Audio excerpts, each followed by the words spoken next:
माँ दुर्गा, माँ लक्ष्मी, माँ काली ने की घर की सफाई। रुद्रपुर नाम का एक छोटा सा गांव था जहां हर रोज की तरह सुबह की हलचल थी, मगर एक घर ऐसा था जो हमेशा की तरह उलझन में डूबा था। वो था राजू का घर। राजू गरीब था मगर दिल बहुत साफ। माँ बाप बचपन में ही चले गए और वो अकेला ही घर, नौकरी और जिंदगी संभालता था। पर घर तो हमेशा बिखरा हुआ ही रहता। उसके पिता एक कुम्हार थे जो मिट्टी के घड़े बनाने का काम करते थे और अपने पिता को बचपन से काम करते देख वो बड़ा हुआ था, इसलिए उनके मरने के बाद उसने भी यही काम शुरू किया। एक रोज, अरे राजू, तू सुबह सुबह ही मटके बनाने बैठ गया? क्या करूं काकी, पेट भरने के लिए काम तो करना ही पड़ेगा ना। अच्छा, ये ले, आज मैंने मक्के की रोटी और सरसों का साग बनाया है, ले खा ले। अरे वाह काकी, ये तो आपने बहुत अच्छा किया, मुझे कल सपने में यही आया था। कमला काकी जैसे ही उसके घर की हालत देखती हैं तो हैरान रह जाती हैं। अरे राजू, ये तूने अपने घर की क्या हालत बना रखी है रे? देख तो सारा घर कैसे बिखरा हुआ है। अब तुम तो जानती हो काकी, मैं अकेला कमाने वाला, घर देखूं या बाहर, अब जब वक्त मिलेगा तभी तो करूंगा ना। इसीलिए कहती हूँ रे, एक अच्छी सी लड़की देखकर ब्याह कर ले ताकि वो आकर घर संभाल ले। काकी मेरी हालत तो देख ही रही हो, ऐसी हालत देखकर आखिर कौन ही शादी करेगा। अरे तू 3 देवियों की पूजा करता है ना, माँ दुर्गा, माँ लक्ष्मी और माँ काली की, तो उनसे कह, वो तेरे सारे कष्ट दूर कर देंगी, साथ ही तेरी कोई बढ़िया सी शादी भी हो जाए। अब जब उसकी मर्जी होगी तब शादी ब्याह होते हैं काकी। ये बात भी सही है। अच्छा चल, अब मैं चलती हूँ। राजू ने खाना खाया और खाकर काम पर चला गया। फिर शाम को थका हारा वो घर आया तो अपने घर की हालत देख उसे भी अजीब लगा और कहने लगा, हे देवियों, कभी तो मेरा घर संभल जाए। काम से लौटता हूँ तो इतना थक जाता हूँ कि कुछ करने का मन नहीं करता। काश कोई मेरे घर की सफाई कर जाए। उसकी आवाज में थकान भी थी, मासूमियत भी। फिर हाथ पैर धोकर वो 3 देवियों की पूजा करने बैठ गया। इसके बाद उसने अपने लिए खाना बनाया और खाना खाकर वो इतना थक गया कि रसोई में वैसे ही बर्तन छोड़कर सो जाता है। दरअसल सुबह से लेकर शाम तक वो इतना थक जाता था कि घर आकर साफ सफाई करने की हिम्मत उसमें नहीं होती थी। वहीं देवलोक में बैठी तीनों देवी, माँ दुर्गा, माँ लक्ष्मी और माँ काली, उनके आसपास दैवीय आभा चमक रही थी। हवन की सुगंध, कमल की खुशबू और दिव्य संगीत से पूरा मंडल गूंज रहा था। तभी नारद जी वहाँ आए और उन्होंने विनम्र होकर उनसे पूछा, नमः देवी त्रयो, आज पृथ्वी पर आपके एक भक्त की पुकार बहुत सच्चे भाव से पहुंची है। उसका मन थका हुआ है, जीवन बोझिल है। क्या आप तीनों देवियां उसकी मदद के लिए नहीं जाएंगी? कौन है वह भक्त? राजू नाम है, मन से बहुत पवित्र, कर्म से मेहनती, पर अकेलापन उसे तोड़ रहा है। घर संभालने की शक्ति नहीं बचती उसमें, सारा घर उसका गंदा पड़ा रहता है। अच्छा राजू, मैं तो कई बार उसके घर जाना चाहती हूँ, लेकिन घर ऐसा बिखरा मिलता है कि मैं रुक ही नहीं पाती। मैं तो तैयार हूँ, गंदगी देखूंगी तो उसे ऐसे भगाऊंगी जैसे मैं असुरों को भगाती हूँ। ठीक है, तो निर्णय यह रहा कि आज रात हम तीनों पृथ्वी पर जाएंगी। अपने भक्त के घर की सफाई हम स्वयं करेंगे। जय हो देवियों, ये सब तो बस आप ही कर सकती हैं। इसके बाद तीनों देवियां पृथ्वी पर राजू के घर पहुंच गई। रात का समय था, राजू थककर सो चुका था। भक्त की पुकार हमें बुला लाई है। देखो कितनी मासूमियत से सो रहा है। इसके घर को समृद्धि तभी मिलेगी जब स्वच्छता होगी। चलो बहनों, युद्ध तो मैं रोज असुरों से करती हूँ, आज लड़ाई घर की धूल मिट्टी से होगी। मैं रसोई की सफाई करती हूँ। ऐसा कहकर माँ दुर्गा रसोई की तरफ चल पड़ती हैं। जैसे ही वो रसोई में गई तो हंस पड़ी। अरे यह तो ऐसी रणभूमि है जैसे किसी युद्ध के बाद का मैदान। हर तरफ गंदगी गंदगी, जूठे बर्तन वहीं पड़े हैं, चूल्हा गंदा है, मसालों की डिब्बियां उल्टी पलटी पड़ी है। फिर माँ दुर्गा ने 4 हाथों से बर्तन मांजना शुरू किया। 2 हाथों से पानी भरती, 2 हाथों से बर्तन चकाचक। थोड़ी देर में रसोई साफ चमचमाती हुई हो गई। अब यहाँ पोषण भी होगा और शांति भी। इधर माँ लक्ष्मी हॉल में पहुंची, जहाँ कुर्सियां इधर उधर, कपड़े सोफे पर, मेज पर बिलों का अंबार लगा हुआ था। समृद्धि वहीं रुकती है जहाँ व्यवस्था होती है। फिर उन्होंने अपना कमल हिलाया और कमल की पंखुड़ियों जैसी ऊर्जा चारों ओर फैल गई, जिससे कुर्सियां अपनी जगह पर, बिखरे कपड़े तय होकर स्थान पर रखे गए। सब कुछ व्यवस्थित हो गया। उसका कमरा ऐसे चमकने लगा जैसे दिवाली हो। अब समृद्धि यहाँ सहजता से आएगी। उधर माँ काली स्टोर रूम की ओर गई। स्टोर रूम खोलते ही धूल का बादल उठ गया। माँ काली बोली, अरे वाह, आज तो असली शत्रु यहाँ छिपे हैं। जाल, धूल, पुराने डिब्बे, मकड़ियाँ, टूटे बर्तन, सब। जय महाकाल, आज गंदगी का संहार होगा। झाड़ू उठाई और धूल पर हमला कर दिया। झाड़ू की हर एक ठक ठक आवाज जैसे असुरों पर वार हो जाए। कुछ ही देर में जाले गायब, टूटे सामान बाहर, पुरानी बेकार चीजें हटाई। पूरा कमरा साफ और सुगंध से भर गया। हो गया युद्ध पूर्ण विजयी। देखो घर कितना सुंदर लग रहा है। मैं अब यहाँ अधिक समय रह सकूंगी और मैं तो खुश हूँ कि आज असुरों की जगह धूल का अंत किया। तभी अचानक ने देखा राजू निद्रा में करवट बदल रहा है। चलो अपने भक्त को आशीर्वाद भी दे ताकि अब इसे किसी भी चीज की कोई कमी ना हो।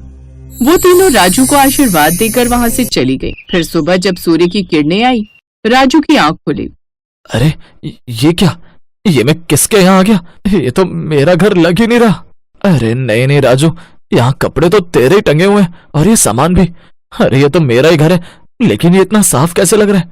मैं तो ये सफाई करके ही नहीं गया था, फिर ये सब कैसे? इसके बाद वह रसोई में गया जहाँ सब चमकता हुआ था। बर्तन शीशे की तरह चमक रहे थे। स्टोर रूम खोला तो जैसे कोई मंदिर का कमरा जो बेहद ही खूबसूरत लग रहा था।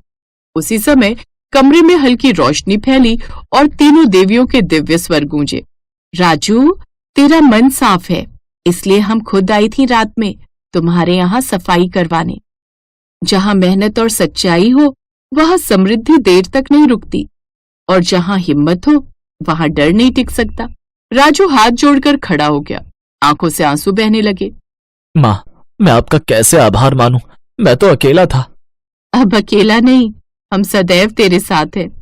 बस एक बात याद रखना, सफाई सिर्फ घर की नहीं मन की भी रखनी होती है।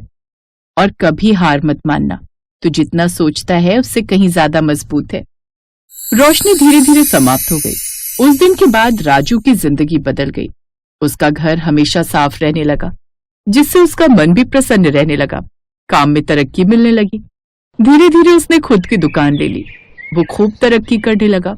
कुछ समय बाद एक अच्छी लड़की से उसकी शादी हो गई, जिसने आते ही घर संभाल लिया और अब दोनों मिलकर तीनों देवियों की पूजा करने लगे। माँ दुर्गा, माँ लक्ष्मी, माँ काली, आपके आशीर्वाद ने मुझे नया जीवन दिया। अब उन्हें कभी किसी चीज की कमी नहीं हुई।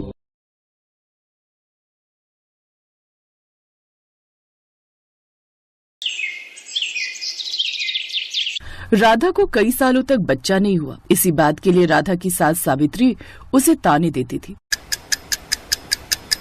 राधा माँ दुर्गा की परम भक्त थी। वो रोजाना ही माँ दुर्गा के मंदिर जाती और अपने लिए संतान मांगती। एक रात राधा को स्वप्न में माँ दुर्गा के दर्शन हुए। राधा, मैं तुम्हारी भक्ति से प्रसन्न हूँ। तुम्हारी झोली में जल्दी ही एक सुंदर बालक खेलेगा। इतना कहते ही माँ दुर्गा अंतर्ध्यान हो गई। राधा सपने की बात अपनी सास और पति को बताने लगी। उससे पहले ही सास ने राधा से ऐसा कुछ कह दिया जिस कारण राधा का दिल टूट गया।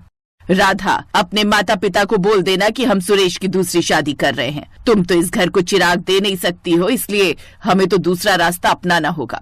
माँ जी, दुर्गा माता ने कल रात मुझे सपने में दर्शन दिए थे। उन्होंने मुझे कहा था कि बहुत जल्द मैं माँ बनने वाली हूँ और मेरी गोद में बच्चा खेलेगा।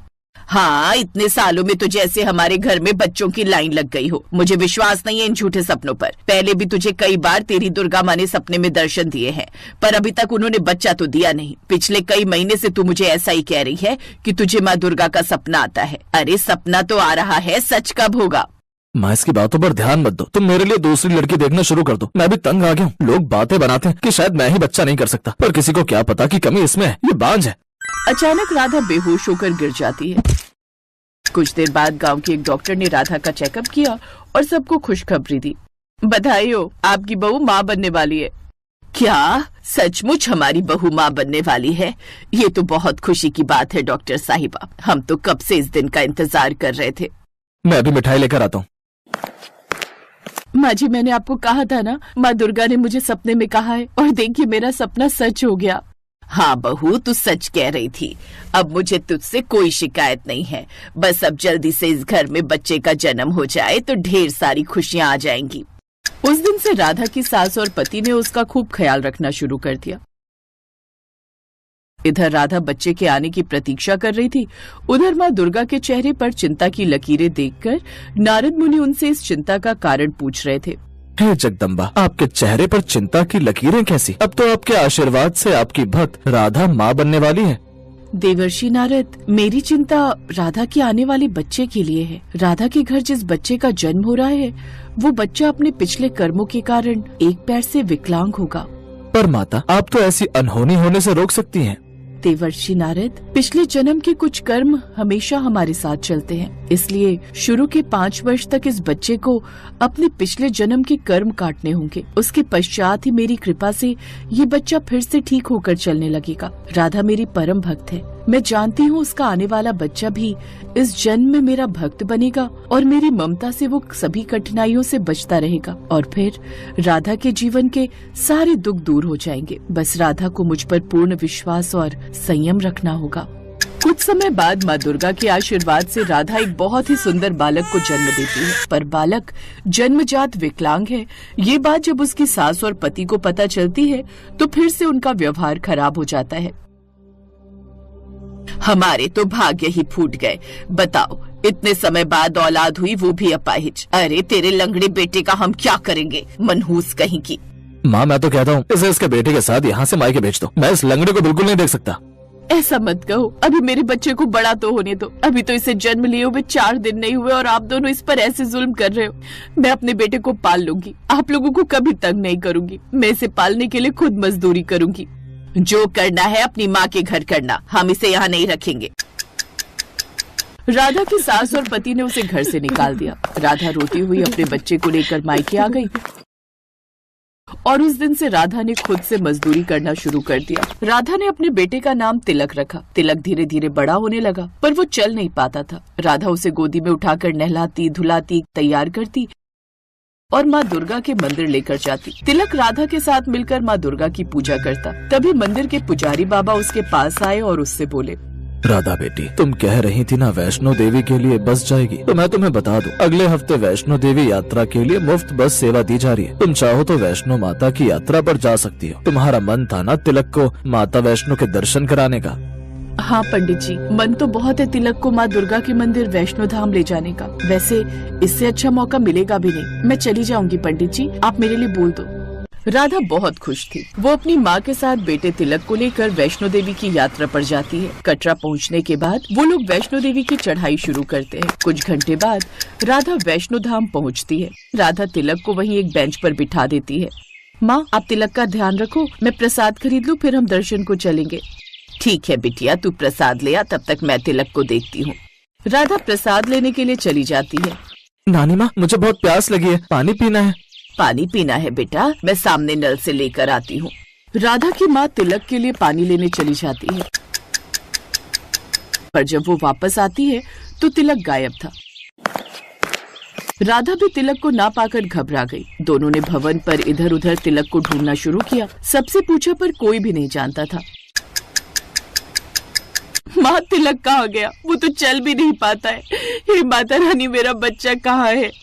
अभी थोड़ी देर पहले ही तो मैं उसके लिए पानी लेने गई थी, कहीं कोई उठाकर तो नहीं ले गया। हे वैष्णो माता, तिलक की रक्षा करना। एक बार हम भवन के अंदर देखते हैं, कहीं तिलक भवन के अंदर तो नहीं है। राधा तिलक को भवन के अंदर ढूंढती है। तभी राधा और उसकी माँ की नजर भगवान के दरबार में चल रहे माँ दुर्गा के कीर्तन में जाती है। भक्त माँ दुर्गा के भजन गा रहे थे और एक छोटा सा बच्चा उन भजनों पर नृत्य कर रहा था। उसके गले में माँ दुर्गा की लाल चुन्नी थी। वो छोटा बच्चा कोई और नहीं बल्कि तिलक था। राधा और उसकी माँ की आंखों में आंसू आ जाते हैं। माँ दुर्गा के चमत्कार से तिलक के पैर ठीक हो गए थे। माँ दुर्गा ने जैसा नारद मुनि को कहा था बिल्कुल वैसा ही हुआ। तिलक 5 वर्ष का हो चुका था। माँ दुर्गा ने वैष्णो यात्रा का फल दे दिया। राधा के बेटे तिलक के पैर ठीक कर दिए।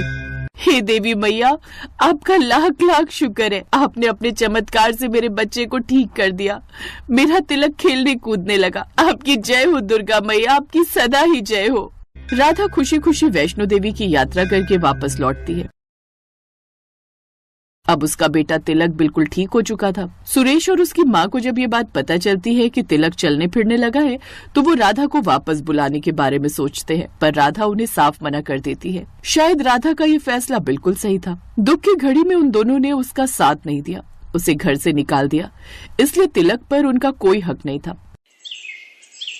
माँ दुर्गा का नाम लेकर राधा अपने बेटे तिलक के साथ खुशी खुशी जीवन बिताने लगी।